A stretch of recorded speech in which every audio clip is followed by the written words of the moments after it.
যে পিআর পদ্ধতি তারা বলছেন সেখানে আওয়ামী লীগের ভোটাররা আছে না।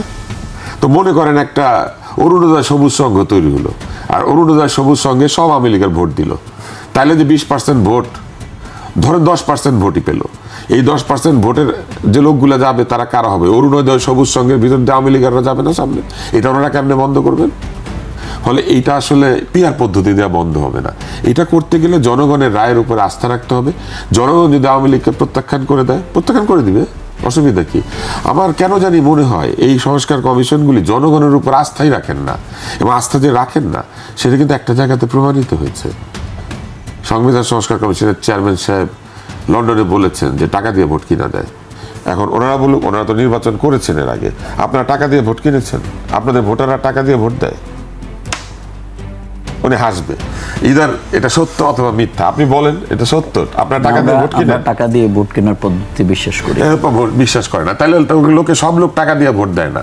তো টাকা দিয়ে তো লোকে ঘুষও খায় এখন, এবং সচিবালয়ে ঘুষের লেনদেন হয়, আমরা জানি বিভিন্ন জায়গাতে ঘুষের লেনদেন হয়, এটা তো বললে হবে না।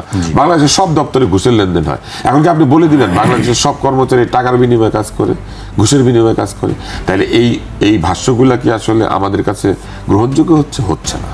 এবং এই সমালোচনা করার অধিকার আমাদের প্রধান উপদেষ্টা আমাদেরকে প্রথম দিনই দিয়েছেন, বলেছেন আপনারা মনের আনন্দে, মানে মনের খুশি অনুযায়ী সমালোচনা করবেন। তা আমরা যখন মনের খুশি অনুযায়ী সমালোচনা করি, ভয়ের চোটে অনেকে মুখ বন্ধ করে। কিসের ভয়?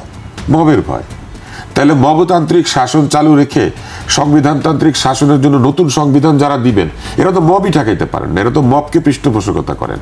মবকে পৃষ্ঠপোষকতাকারী লোকজন সংবিধান বদলায় স্বৈরাচার আটকাবে কেমনে? ভবিষ্যতে একটা লোক মনে করেন 5000 মব তৈরি করে নিয়ে এসে হাজির হবে যে আমি আজকে থেকে দেশ চালাবো। চিন্তা করেন, সার্জিস একটা স্ট্যাটাস দিয়েছে, সেখানে সে বিএনপি চেয়ারপারসন এবং বিএনপির মহাসচিবকে সে ট্যাগ করে দিয়েছে। আচ্ছা, ট্যাগ করে দিয়ে সে বলছে আপনারা চাঁদাবাজিটা বন্ধ করে দেন। চাঁদাবাজি বন্ধ করার দায়িত্ব কি দলের আগে নাকি সরকারের আগে? চাঁদাবাজি হয় সরকার জানে না, তারপরে সার্জিস নিজেও বিশ্বাস করে না যে এই সরকার চাঁদাবাজি বন্ধ করার ক্ষমতা রাখে। তো এই সরকার কেন চাঁদাবাজি বন্ধ করে না? যে দল চাঁদাবাজি করুক, রাস্তা থেকে তাকে ধরে নিয়ে যাক। সেনা কল্যাণ সংস্থার গাড়ির মধ্যে উঠে শরীর রাখতে চাঁদাবাজি করছে, ভিডিও এসেছে, সেনাবাহিনী রাস্তায় আছে। চাঁদাবাজরা কি করে সেনা কল্যাণ সংস্থার গাড়িতে উঠে তার ড্রাইভারকে পিটালো? সরকারের কি বাধা আছে রাস্তা থেকে চাঁদাবাজদেরকে তুলে নিয়ে যাওয়ার? সার্জিস লিখেছে 500 টাকা থেকে 1000 টাকা পাথরের গাড়ি, বালুর গাড়ি থেকে নেওয়া হচ্ছে। সার্জিস নিজে দেখেছে তো কে নেয়। মব করে যার নামে মামলা নাই তাকে থানায় নিয়ে যেতে পারে, আর 500 টাকার 1000 টাকা যে নেয় সার্জিসও তাকে চিনে, মব তাকে ধরে না কেন? তার মানে এই মবের উদ্দেশ্য আলাদা। এই মব চাঁদাবাজি বন্ধ করতে চায় না, এই মব তার নিজের স্বার্থ অনুযায়ী যাকে ধরে দিতে চায় তাকে ধরে, যাকে নিয়ে জেলে ভরতে চায় তাকে নিয়ে ভরে। এই মব তো বাংলাদেশকে ভালোবাসে না, এই মব ক্ষমতাকে ভালোবাসে, মব দিয়ে ক্ষমতা জাহির করছে। যদি এতই বিরাট উপকারী মব হবে, তাহলে সেই মব তুমি রাস্তা থেকে চাঁদাবাজ দূর করো না, চাঁদাবাজকে ধরে নিয়ে গিয়ে তুমি দিয়ে দাও না পুলিশে, সেটা তো করছো না। এবং এইটার মধ্যে দিয়ে যে এই সরকার যে আসলে দুর্বল এবং আইন শৃঙ্খলা রক্ষা করতে পারছে না, এই স্ট্যাটাসটার ভিতর দিয়ে এটা প্রমাণিত হয়ে গিয়েছে যে মব বন্ধ করার ক্ষমতা সরকারের নাই। বিএনপির চেয়ারপারসন আর বিএনপির মহাসচিবকে সে রিকোয়েস্ট করছে আপনারা এটা একটু বন্ধ করে দেন। কেন? এত আন্দোলন, এত তোমাদের এনসিপি আছে, রুখে দাঁড়াও এইটার বিরুদ্ধে। কেউ কি না করেছে? কেউ না করে নাই। আমি মনে করি আমাদের রাজনীতিকে নতুন ভাবে সংস্কার করতে হবে, এবং রাজনৈতিক সংস্কার আইন দিয়ে হয় না। রাজনৈতিক সংস্কারের জন্য যে ঐকমত্য, আমি মনে করি এটা হওয়া উচিত দলগুলি একত্রিত হয়ে তারা নিজেদের সভা আহ্বান করা উচিত, নিজেদের কনভেনশন। কমিশন লাগে নাকি একমত হতে? একটা মোড়ল লাগে, একটা সালিশ বিচার লাগে যে আপনি একমত হবেন। বিএনপি, জাসদ, জামাত, জাতীয় পার্টি, যত পার্টি আছে, চরমনায় পীর সাহেব, যারা আছে সকলে একসাথে বসুক না। সোহরাওয়ার্দী উদ্যানে একদল যায় না, একদল গিয়েছে। কেন? সোহরাওয়ার্দী উদ্যানে সবাই সবাইকে ডাকুক না, আমরা দেখি যে কে যায় এবং কে না যায়। জনগণের আসলে কোনো মূল্য নাই, বুঝলেন? আমাদের সকলের কাছে জনগণ হচ্ছে লাস্ট প্রায়োরিটি। জনগণকে ওনারা নির্দেশ দিবেন, জনগণ সেটা তামিল করবে। সংস্কার চাপিয়ে দিবেন, জনগণ সেটা মেনে নিবে। ওরা বলে দিবেন এই আমি মনে করছি তোমাদের এইটাই প্রয়োজন। আপনার পরশুরামের একটা গল্প আছে, ওইটা দিয়ে শেষ করি।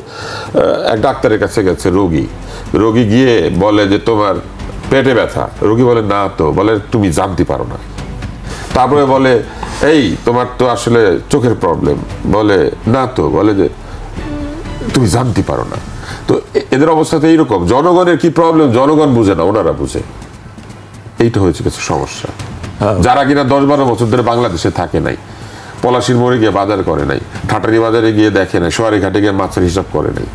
আগে মব বন্ধ করুক, আগে যে সংবিধান আছে ওইটা বলবৎ করে দেখা। ওইটা বলবৎ করার ক্যাপাসিটি তো নাই। এই জন্য নির্বাচন খুবই জরুরি দরকার। নির্বাচন হইলে জবাবদিহিতা তৈরি হবে।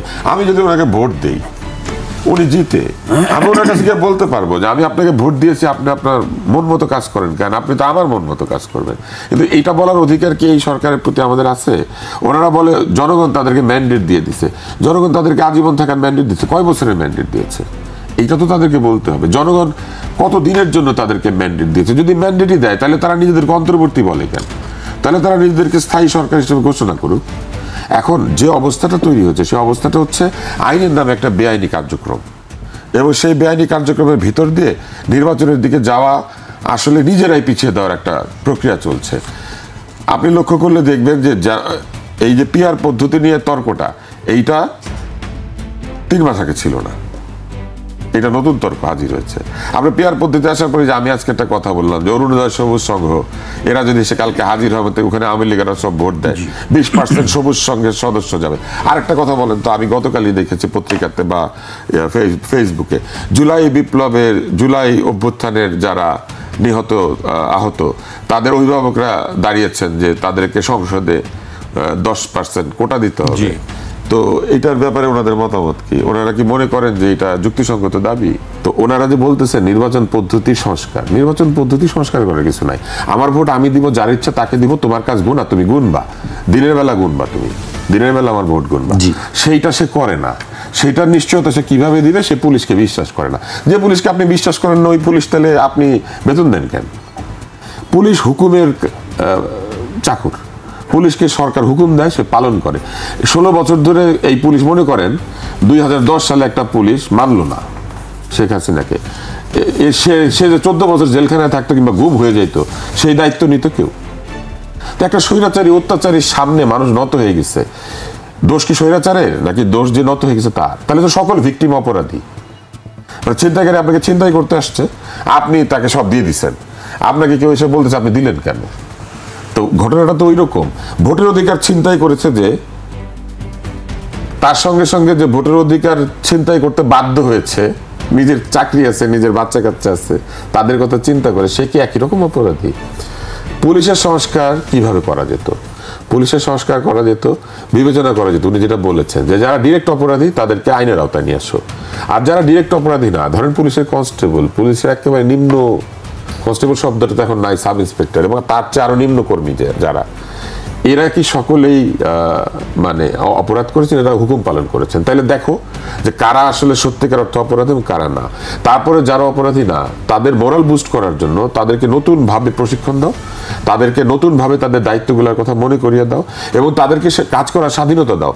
আইনের মধ্যে থেকে যদি কোনো পুলিশ কাজ করে, এখন তার দোষ কি? কিন্তু সে আইনের মধ্যে থেকেও কাজ করতে পারছে না। এর কারণ হচ্ছে একদল লোক দাঁড়িয়ে গিয়ে বলছে আমরা অমুক, আমাদের কথা শুনতে হবে, ওদের কথা শুনতে হবে। এটা কোন সংবিধানে লেখা আছে? এইটাই তো সংবিধানের সবচেয়ে বড় কুসংস্কার যেটা চলছে এখন।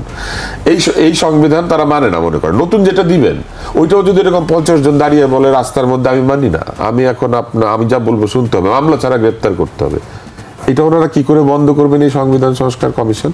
স্বাস্থ্য সংস্কার নিয়ে আমি আপনাকে একটা মজার তথ্য দিই। বিসিএস এর রেজাল্ট হয়েছে, 800-র বেশি পদে বিভিন্ন লোককে নিয়োগ দেওয়া হয়েছে, সুপারিশ করা হয়েছে আর কি, যারা ওই একই ক্যাডারে আগে থেকে চাকরি করছেন সরকারি বিসিএস দিয়ে।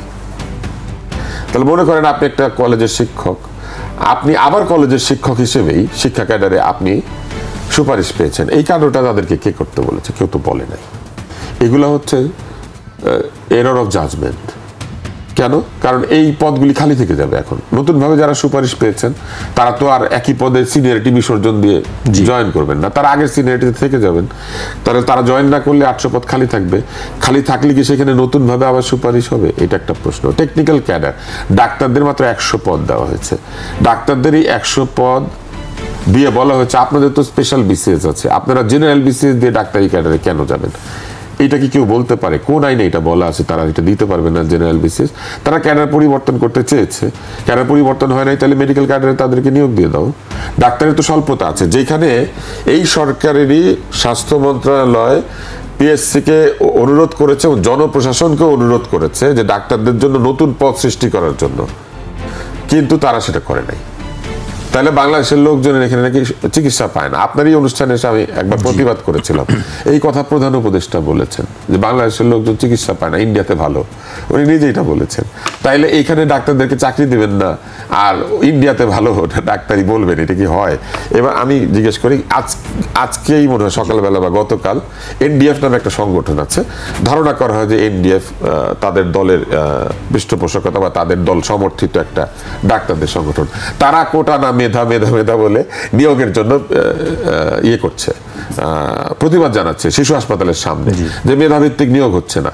তাইলে মেধাভিত্তিক নিয়োগ হচ্ছে না, তো মেধাভিত্তিক নিয়োগ যদি নিশ্চিত করতে না পারেন তাহলে কি সংস্কার করবেন? সংস্কার, মৌলিক সংস্কার আসলে এই আন্দোলনের মধ্যে তিনটা ছিল। একটা হচ্ছে ভোটের অধিকার, ভোট হয় না, ভোট চাই। ভোট হয় না বলেই একটা লোক স্বৈরাচার হয়েছে, একটা দল স্বৈরাচার হয়েছে। ভোট চেয়েছে মানুষ। দ্বিতীয় কি? দ্বিতীয় হলো অধিকার চেয়েছে। কি কি অধিকার? যানবাহনের নিরাপত্তার অধিকার, বাক স্বাধীনতা, সমালোচনা করার অধিকার, রাজনীতি করার অধিকার, স্বাধীনভাবে রাজনীতি করবে মানুষজন, এই অধিকারগুলি মানুষ চেয়েছে। আর কি চেয়েছে? আর চেয়েছে যোগ্যতা, মেধাকে সবকিছুর উপরে স্থান দেওয়া হোক। যেটার বিরুদ্ধে কথা বলার মতো কোনো বোকা বাংলাদেশে না, পৃথিবীতে আছে কিনা সন্দেহ। আপনি মেধা এবং যোগ্যতাকে কিসের ভিত্তিতে আপনি সরিয়ে দিবেন? কিন্তু আপনি দেখেন মেধা এবং যোগ্যতাকে বিভিন্ন জায়গাতে সরিয়ে রেখে এমন একটা অবস্থা তৈরি করা হচ্ছে যে অবস্থার মধ্যে আজকে ডাক্তারদেরকে গিয়ে শিশু হাসপাতালের সামনে দাঁড়িয়ে বক্তৃতা দিতে হচ্ছে যে আমাদেরকে মেধায় নিয়োগ দেন। এনসিপি নামে একটা দল, বাংলাদেশ মেডিকেল বিশ্ববিদ্যালয়, এখন নাম বদল হয়েছে, সেইখানে বলেছে 1500 ডাক্তার নিয়োগ দিয়ে দেন। ওনাদের ইচ্ছা, ওনারা বলে দিয়েছেন 1500 ডাক্তার নিতে পারবে কি পারবে না, বেতন দিতে পারবে কি পারবে না, কোনো বিবেচনা নাই। একদিকে বাংলাদেশ মেডিকেল বিশ্ববিদ্যালয়কে 1500 ডাক্তার নিতে বলছে ওরা, অথচ এনসিপি কিন্তু এখন এই বিসিএস নিয়ে কোনো কথা বলে নাই। তার মানে কি দাঁড়িয়েছে? এইখানে মূলত এই সংস্কারের যে দুর্বলতা, সেই দুর্বলতাটা হচ্ছে এই সংস্কার তার নিজের জন্য কোনো টাইম ফ্রেম সেট করে নাই। ওনারা বলুক যে আমরা যদি জুন মাসের মধ্যে সংস্কার শেষ করতে না পারি তবুও নির্বাচন হবে, কিন্তু ওনারা কিন্তু এইটা বলছেন না। ওনারা লন্ডনে যে বৈঠক করেছেন এটার পরও যে বক্তব্য দিয়েছেন সেখানে আছে যদি সংস্কার হয় তবে ফেব্রুয়ারিতে ইলেকশন হবে। ফেব্রুয়ারিতে ইলেকশনের কি পাকা কথা হয়েছে? না, সেটি এখনো, এবং সেই ইলেকশনের লক্ষ্যে কোনো কার্যক্রম শুরু হয়েছে সেটি এখনো সিদ্ধান্ত হয়। আপনি দেখবেন ইন্টারনেট ছেয়ে গিয়েছে এক ধরনের এআই ভিত্তিক বিজ্ঞাপনে, যেখানে এক দল আরেক দলের নামে অত্যন্ত কু আচরণ করে বিজ্ঞাপন বানাচ্ছে এবং যেখানে বাজে কথা ব্যবহার করা হচ্ছে। আচ্ছা, সেইগুলো চালু হয়ে গেছে। অথচ আমাদের নির্বাচন কমিশন তো বিজ্ঞাপন ছাড়তে পারতো সোশ্যাল মিডিয়াতে, টেলিভিশনে, যে আপনার ভোটটা আপনি কিভাবে দিবেন, ভোট কারচুপি কিভাবে হয়, সাধারণ নাগরিক কিভাবে চাইলে ভোট কারচুপি ঠেকাতে পারে, ভোটের জন্য তার এলাকার নিরাপত্তা রক্ষার একটা বড় দায়িত্ব ভোটারদের আছে। নির্বাচন কমিশনের সেই প্রচারণা কোথায়? ভোট যেদিনই হোক আপনি ভোটারদেরকে শিক্ষিত করেন। আপনি বলছেন ভোটাররা টাকা নেয়, তাহলে ভোটাররা যদি টাকা না নেয় সেই জন্য সচেতন করেন, কিছুই তো করছে না। এই বাজেটে নির্বাচন কমিশনকে কত টাকা বরাদ্দ দেওয়া হয়েছে? উল্টা আমি দেখলাম যে জাপান সরকার নাকি যেন নির্বাচন কমিশনকে সাহায্য করতে গিয়ে এসেছে গতকালকেই।